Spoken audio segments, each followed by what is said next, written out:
Je porte la voix de ces personnes-là aussi à travers Internet qui nous insultent, qui nous traitent de moutons.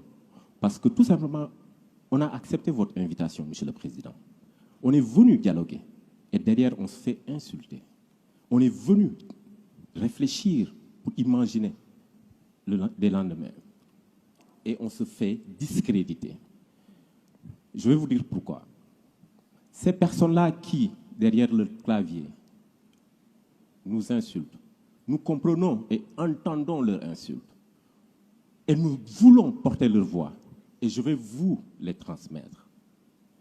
C'est de la colère, c'est de la tristesse et c'est beaucoup de mécontentement. L'Afrique et la France ont eu un passé commun. Et ce passé est toujours présent, lourd à porter pour nous.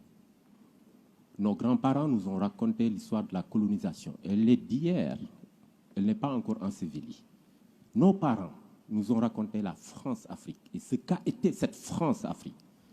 Mais, Monsieur le Président, nous, mes sœurs et frères africains, sommes en train de vivre, de subir et de supporter cette relation France-Afrique. C'est cela que j'ai envie de vous transmettre et de vous dire. Nous sommes ici pour discuter, dialoguer, réfléchir sur les futurs souhaitables. Il ne serait pas possible de le réaliser, ce futur, tant que le passé n'a pas été pensé. Pensé, P-A-L. Pensé, reconnu. Il serait une chimère que de vouloir un futur avec les plaies du passé. Monsieur le Président, ce passé est lourd et continue à peser sur nous. Je vais vous inviter maintenant. Vous pouvez remettre votre costume de président. Je vous invite ici et maintenant à un rendez-vous historique. Je vous invite à prendre ici et maintenant des engagements forts, des décisions fortes pour reconnaître et accepter de demander pardon au continent africain. Vous sentez beaucoup d'émotion dans ce que je suis en train de dire. Effectivement, je suis très ému et je sais que je ne suis pas le seul à être ému. Mais j'ai envie de vous inviter à ressentir un peu de cette émotion. Après cela, Monsieur le Président, je vous inviterai à cesser de coopérer et de collaborer avec ces présidents dictateurs en Afrique.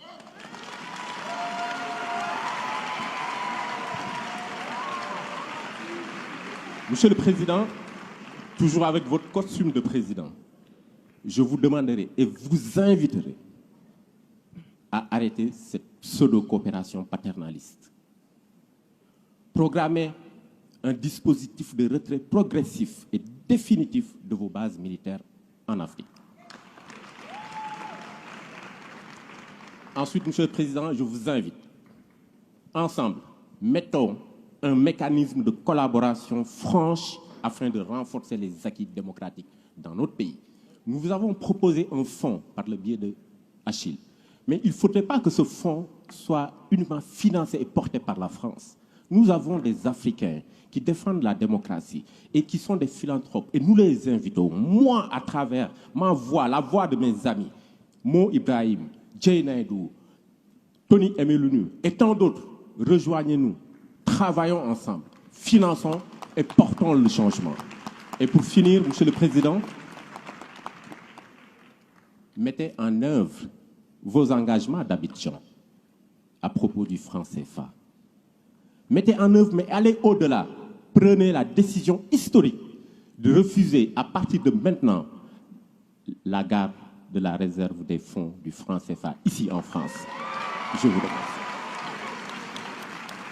Je termine, Monsieur le Président, en vous disant que si nous devons construire ensemble, il nous faut penser le passé.